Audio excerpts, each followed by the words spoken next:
Shri Venkateswara gold తాకట్టులో ఉన్న మీ బంగారాన్ని విడిపించి కొనబడును. Hi brother. Hi brother. Brother, ఇది ఇప్పుడు పవన్ కళ్యాణ్ గారు మురళీ నాయక్ గారి ఇంటికి వెళ్ళారు చనిపోయినప్పుడు. సో చనిపోయినప్పుడు అక్కడికి వెళ్ళాక వాళ్ళ మదర్ పట్టుకొని ఏడ్చింది. సో దాన్ని కాస్త వాళ్ళు ట్రోల్ చేస్తూ ఉన్నారు కొందరు. సో అది అలా విధంగా ట్రోల్ చేయడం ఎంతవరకు కరెక్ట్ అంటారు ఏమంటారు? ట్రోలర్స్కి ఎప్పుడు కూడా ఒక హద్దులు అనేవి ఉండవు. వాళ్ళకి సిచ్యువేషన్స్తో పనిలే. వాళ్ళు ఏ సిచ్యువేషన్ పెట్టుకొని ట్రోల్ చేయాలనే ఒక రకమైనటువంటి స్క్రిప్ట్లు కానీ వాళ్ళ దగ్గర ఉండవు. వాళ్ళకి ఏదైతే టాపిక్ హాట్గా ఉంటుందో దాని గురించి వాళ్ళు ట్రోల్ చేస్తారు, ఏదైనా చేస్తారు. సో మనం వాళ్ళ గురించి ఆలోచించి ట్రోలింగ్ చేస్తున్నారని మనం నవ్వుకోవడం కోసమో ఇది చేయడం కోసం మనం కానీ చేసామంటే ఈరోజు పవన్ కళ్యాణ్ గారిని చేస్తారు, రేపు ఎన్టీఆర్ గారు రాజకీయంలోకి వస్తే ఎన్టీఆర్ గారినైనా చేస్తారు. అది ఎన్టీఆర్ కాకపోతే ఎవరు ఎనీబడి ఒక సోల్జర్ని కూడా వాళ్ళు కామెంట్ చేస్తున్నారు, ట్రోలింగ్ చేస్తున్నారంటే ఒక సోల్జర్ చనిపోయినటువంటి విధానాన్ని కామెంట్ చేసి వాళ్ళు ఇచ్చేస్తున్నారంటే మనం దాన్ని ఏ విధంగా మనం నోటీస్ చేసుకోవాలంటారు చెప్పండి. ట్రోలర్స్ అనేవాళ్ళు ఇట్స్ లైక్ వాళ్ళకి ఎటువంటి ఒక రకమైనటువంటి హద్దులు అదుపులు అంటే ఉండవు. అలాగే ఒక ఐడెంటిఫికేషన్ ఉండదు. వాళ్ళు ఇప్పుడు ఎలా న్యూస్ అనేటివి వాళ్ళు ఫేమస్గా ఉండాలి అనే దాని గురించి వాళ్ళు ఆలోచించి చేస్తూ ఉంటారు. సో పవన్ కళ్యాణ్ గారు హగ్ చేసుకున్న దాని గురించి వాళ్ళు మాట్లాడారు అంటే మనం దాని గురించి ఆలోచించి ఆ ట్రోలింగ్ వీడియోలు స్కిప్ చేయకుండా చూసాము అంటే ఒక విధంగా దానికి మనం కూడా సపోర్ట్ చేసినట్టే. మనం చూడకుండా స్కిప్ చేసామనుకోండి, లేదా ఆ వీడియోని బ్లాక్ చేయడమో లేకపోతే రిపోర్ట్ కొట్టడమో ఇలాంటివి చేస్తే బెటర్ అంటే ఇప్పుడు సైనికుడిని చనిపోతే ఓదార్చడానికి వచ్చినటువంటి రాజకీయ నాయకులు కూడా కామెంట్ చేసిన దాని గురించి కూడా వాళ్ళు ట్రోల్ చేస్తే మనం ఇంకా అలాంటి దాని గురించి మనం ఇంకా రిపోర్ట్ చేయడంలో తప్పులేదు, బ్లాక్ చేయడంలో తప్పులేదు అని నా అభిప్రాయం. అలాగే ఇంకొక విషయం ఏంటంటే ఇప్పుడు టర్కీతోని మన ఒప్పందాలన్నీ క్యాన్సిల్ చేసుకుంటున్నాము. అట్లా చేసుకోవడం ఎంతవరకు కరెక్ట్ ఉంటారు?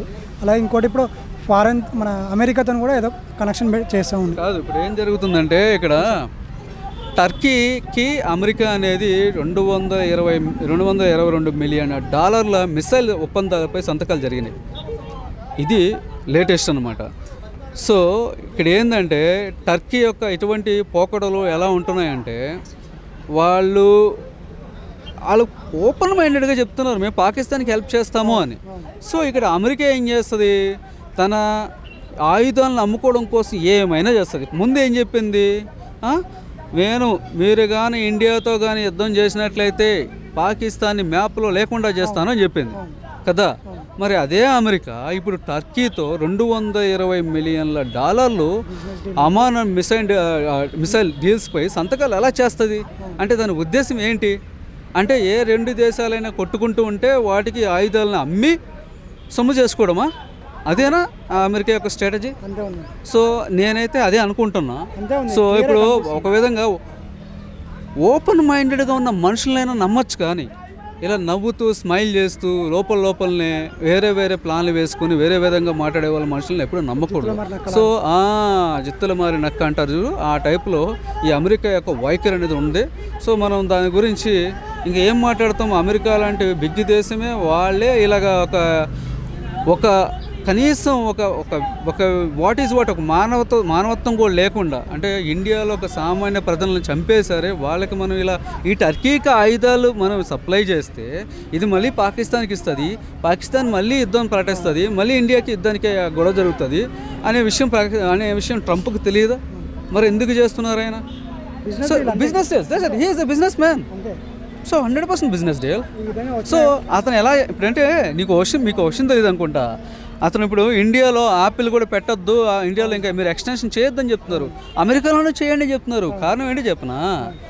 అతనికి మేడ్ ఇన్ అమెరికా అది ఆయన ఫాలోఅప్ చేస్తున్నాడు. మీకు తెలియదు ఆ విషయం, చాలామంది తెలియదు. చాలా కంపెనీలు ముసుగుపోతాయి. ఇప్పుడు ప్రపంచ దేశాల్లో ఏవైతే అమెరికన్ కంపెనీలు ఉన్నాయో త్వరలో వాళ్ళు పెట్టి బేడ సర్దుకొని వాళ్ళ ఆస్తులు వాళ్ళు కలెక్ట్ చేసుకోవడం ఉత్తమం. అమెరికా నమ్మితే కంపల్సరీ. ఎందుకంటే అమెరికా ఏం చేస్తుంటే మన దేశంలోనే పెట్టండి పెట్టుబడులు, ఇండివిజువల్గా అయిపోయింది. అంటే మన దేశంలో ఇదివరకు ఏం చేసింది, వాళ్ళ దేశంలో పొల్యూషన్ అవుతుంది అని చెప్పి పక్క దేశాల్లో అలాగే చీప్గా వస్తుంది అని చెప్పేసి పక్క దేశంలో పెట్టించాయి ఇది కంపెనీలు అంటే కూడా. ఎందుకు చైనాకి వెళ్ళాలి, అమెరికాలో పెట్టుకోకూడదు? వాళ్ళకి ప్లేస్ లేదా? అమెరికా చిన్ని దేశమా? కాదు కదా. ఇండియా లాంటి 2 దేశాలు కలిపితే అమెరికా, అవును.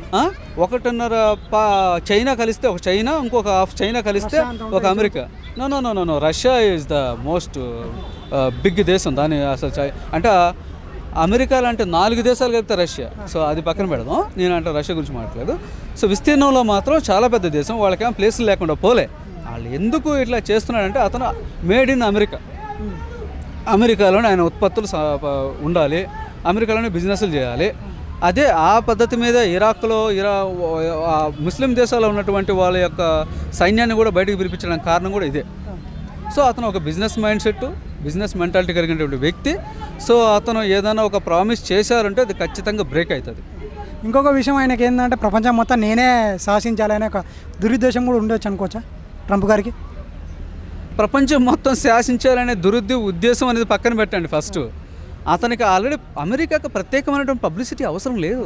ఎందుకంటే America is the most powerful country. So దాని గురించి ఏమి పబ్లిసిటీ అవసరం లేదు. అతనికి ప్రత్యేకంగా పబ్లిసిటీ చేసుకోవాలి అనేది దూరట్లా. ఎందుకంటే ఆయనకు already publicity established public politician అతను. సో అతను వైఖరి ఏంటంటే ఇప్పుడు మన రామ్ గోపాల్ వర్మ గారు ఎలాగా పబ్లిసిటీ ఎలాగైనా సరే నేను ఉండాలి లేకపోతే అని ఆయన ప్రతి టాపిక్ గురించే మాట్లాడతాడు. ఆయన నేను తప్పు పట్టట్లేదు, ఆయన ప్రతి టాపిక్ గురించే మాట్లాడతాడు. సో అలాగే ఇతనికి ఏంటంటే దేశాలకు సంబంధించినటువంటిది ఏ టాపిక్లు ఎవరు పిలిచారండి అతన్ని? ఎవరు ఇక్కడికి వచ్చే మన రాజకీయ నాయకులు ఇక్కడ ఎక్కడ కూడా చరిత్ర లేదు. ఆయన మన అమెరికా పోయి ఈ మధ్యలో ఈ పాకిస్తాన్కి ఇండియాకి జరిగినటువంటి యుద్ధం గురించి మోడీ గారు వెళ్ళి ఇచ్చి ఫోన్ చేసి మీరు రండి మాకు మధ్యస్థం చేయండి అని ఎప్పుడూ చెప్పలేదు. కాకపోతే అతను దూరిపోతాడు అంతే. అంటే అమెరికా ఎంత ఫేమస్, ఇండియా అంతే ఫేమస్. కాబట్టి ఇండియాలో ఏది చిటుక్కుమన్నా అమెరికా ముందు ఉంటుంది. ఎందుకంటే పబ్లిసిటీ నెక్స్ట్ వచ్చేసి ఆయుధాలు అమ్ముకోవాలి. అంటే అమెరికాకి అది చెప్పాను కదా, మేడ్ ఇన్ ఇండియా అనే ఒక నినాదంతో అతను ఉన్నాడు. కాబట్టి అమెరికాకి ఏ హెల్ప్ అయినా ఏదైనా సరే అది పరోక్షంగా కావచ్చు, ప్రత్యక్షంగా కావచ్చు, లేకపోతే మంచిగా కావచ్చు, చెడ్డగా కావచ్చు, అమెరికాకి కానీ హెల్ప్ అవుతుంది అంటే కంపల్సరీ అతను దానికే మొగ్గు చూపిస్తాడు. అంటే ఎటువంటి ఎథిక్స్ మాత్రం అక్కడ లేవు. సో రష్యాలా కాదు, రష్యా అంటే ఎథిక్స్ని ఫాలో అవుతుంది. సో ఈ ఇండియాకి నేను సపోర్ట్ చేయాలంటే ఇండియాకే సపోర్ట్ చేస్తుంది. అంతేగాని వేరే దేశానికి అంటే సపోర్ట్ చేస్తానంటే చెప్పి మళ్ళీ వెంటనే నేషనల్ మీడియాలోకి వచ్చేసి మళ్ళీ డబ్బుల కోసం వాటి కోసం ఆయుధాలు అమ్ముకోవడం అనేది జరగదు. అది ఇప్పుడు జరగలే. అమెరికా మాత్రం ఇలా చాలాసార్లు స్కిప్ చేసింది అది.